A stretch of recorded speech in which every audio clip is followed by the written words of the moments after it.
সাম্প্রতিক ইরানের বিরুদ্ধে যুক্তরাষ্ট্রের সামরিক পদক্ষেপকে মোটেই যৌক্তিক মনে করছেন না অধিকাংশ আমেরিকান। আর এ নিয়ে এরই মধ্যে একটি জরিপও হয়ে গেছে মার্কিন যুক্তরাষ্ট্রে। নতুন এক জরিপে দেখা গেছে যুদ্ধের চতুর্থ সপ্তাহে এসে সাধারণ মানুষের মধ্যে যুদ্ধ নিয়ে উদ্বেগ বেড়েছে, বিশেষ করে জ্বালানির দাম ও অর্থনৈতিক চাপ নিয়ে। দ্য অ্যাসোসিয়েটেড প্রেস এপি এবং NORC centre for public affairs research centre পরিচালিত এই জরিপে বলা হয়েছে, প্রায় 59% আমেরিকান মনে করেন ইরানে যুক্তরাষ্ট্রের সামরিক পদক্ষেপ সীমা ছাড়িয়ে গেছে।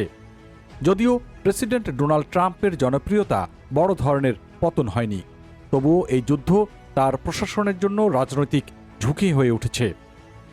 একই সঙ্গে জ্বালানির দাম নিয়ে উদ্বেগও বাড়ছে দ্রুত আকারে। জরিপ অনুযায়ী প্রায় 45% মানুষ আগামী কয়েক মাসে গ্যাসের খরচ বহন করতে পারবেন কিনা তা নিয়ে দুশ্চিন্তায় রয়েছেন।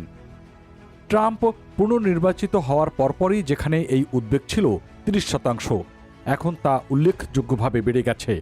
তবে একদিকে যেমন যুদ্ধ নিয়ে সমালোচনা বাড়ছে, অন্যদিকে ট্রাম্প প্রশাসনের একটি লক্ষ্য ইরানকে পারমাণবিক অস্ত্র অর্জন থেকে বিরত রাখার বিষয়ে এখনও ব্যাপক সমর্থন পাচ্ছে।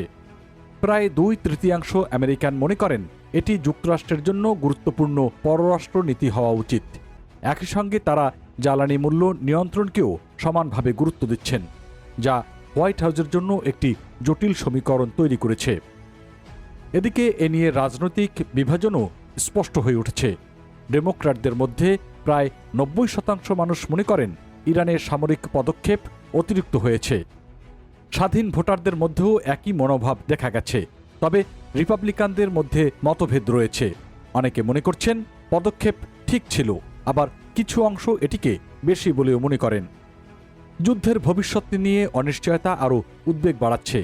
প্রেসিডেন্ট ডোনাল্ড ট্রাম্প একদিকে যেমন সামরিক উপস্থিতি বাড়াচ্ছেন, অন্যদিকে কূটনৈতিক সমাধানের কথাও বলছেন। কিন্তু জরিপে বলছে বিদেশে সামরিক শক্তি ব্যবহারের বিষয়ে তার সিদ্ধান্ত গ্রহণের ওপর আস্থা কমে গেছে অনেক আমেরিকানদের মধ্যে। ইসরায়েলের ভূমিকা নিয়েও যুক্তরাষ্ট্রে নতুন বিতর্ক তৈরি হয়েছে। প্রধানমন্ত্রী বেনিয়ামিন নেতানিয়াহু ইরানের বিরুদ্ধে হামলার পক্ষে জোরালো অবস্থান নেওয়ার বিষয়টি আরও রাজনৈতিক হয়ে উঠেছে। তবে মাত্র 40% আমেরিকান মনে করছেন ইসরায়েলকে রক্ষা করা যুক্তরাষ্ট্রের শীর্ষ অগ্রাধিকার হওয়া উচিত।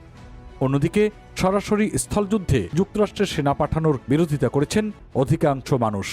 প্রায় 60% আমেরিকান এ ধরনের পদক্ষেপের বিরুদ্ধে রয়েছেন। এমনকি ইরানের নেতৃত্বকে লক্ষ্য করে হামলার ক্ষেত্রেও জনমত বিভক্ত রয়েছে। বিশ্লেষকদের মতে যুদ্ধ দীর্ঘস্থায়ী হলে জনমত আরও বদলাতে পারে এবং অর্থনৈতিক চাপও বাড়তে থাকলে রাজনৈতিক প্রভাবও গভীর হতে পারে।